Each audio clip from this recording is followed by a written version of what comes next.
Bahasa ini penting. Man arafa lughata qaumin amina makrahum. Siapa yang paham bahasa suatu kaum, dia aman dari tipu daya. Saya mau ngasih tahu, yang mengulis kitab Sahih Bukhari 7.275 hadis itu bukan orang Arab. Bukan orang Arab. Apa tafsir yang paling tua? Tafsir yang paling tua tafsir Imam Abu Ja'far Ibnu Jarir At-Tabari, 24 jilid, 1 meter panjangnya. Tabari, Tobrustan, bukan orang Arab. Bukhari, Uzbekistan, bukan orang Arab. Kenapa? Allah mau menunjukkan ke agama ini bahwa agama ini akan didiami, akan dihuni, akan dianut oleh semua orang-orang hebat. Kita kalau belajar hadis, sanad ahli sanad dunia ini namanya Syekh Muhammad Yasin bin Isa Al-Fadani. Fadani dari mana? Padang. Mufti Mesir, namanya Syekh Ali Jum'ah. Waktu saya baca biografinya, sanad hadisnya dari Syekh Muhammad Yasin bin Isa Al-Fadani dari Padang. Saya mau ngasih tahu, siapapun kita, apapun suku kita, dari manapun kita, kalau kita muliakan agama Allah ini, kita akan kekal abadi, dikenang sepanjang zaman, insya Allah. Tolonglah agama ini. Imam Masjidil Haram meninggal tahun 1916, namanya Syekh Ahmad Khatib Al-Minkabawi. Orang mana itu? Minangkabau. Jadi jangan asal disebut Minangkabau, rumah makan Gumarang. Minangkabau, rumah makan Minang, rendang. Syekh Ahmad Khatib Al-Minkabawi berperang antara padri dengan adat. Orang padri berpegang ke agama, adat melagayam. Berperang, dilaga oleh Belanda, Divide et Impera, lari ke Makkah.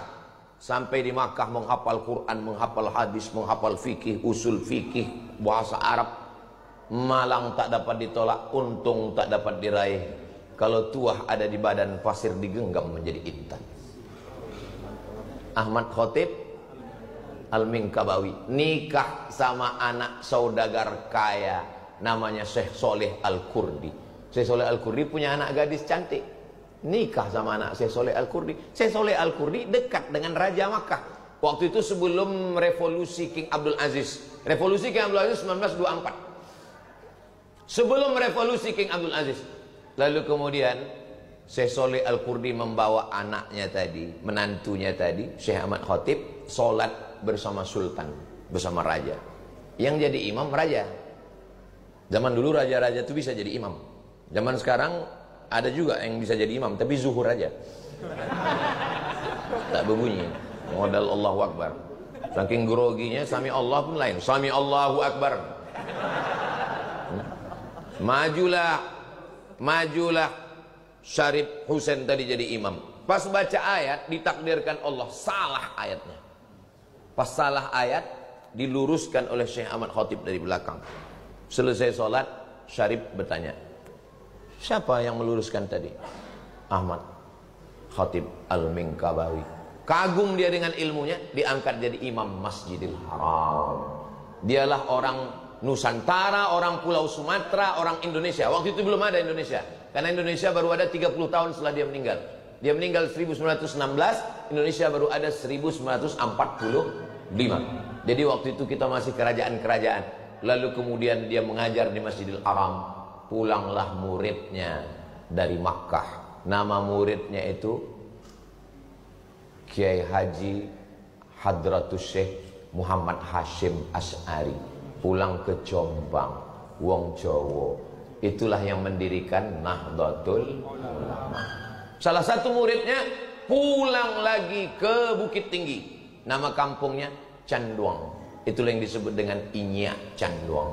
Syekh Sulaiman Ar-Rasuli, Perti, Persatuan Tarbiyah Islamiyah. Salah satu muridnya dari Makkah itu pulang ke tanah Delhi, datang Sultan Delhi, diangkat jadi imam besar. Itulah dia Syekh Hasan Maksum. Murid-muridnya mendirikan Al-Jam'iyatul Wasliyah. Di Sumatera Barat Tarbiyah Islamiyah, di Jawa Timur Nahdlatul Ulama. Prinsipnya 3, akidahnya Asy'ari, wujud, qidam, baqa, mukhalafatul hawadisi, qiyamuhu binafsihi, wahdaniyah, qudrat, iradat, ilmun, hayat, sama, basar, kalam. Fikihnya Syafi'i, tasawufnya Imam Al-Ghazali.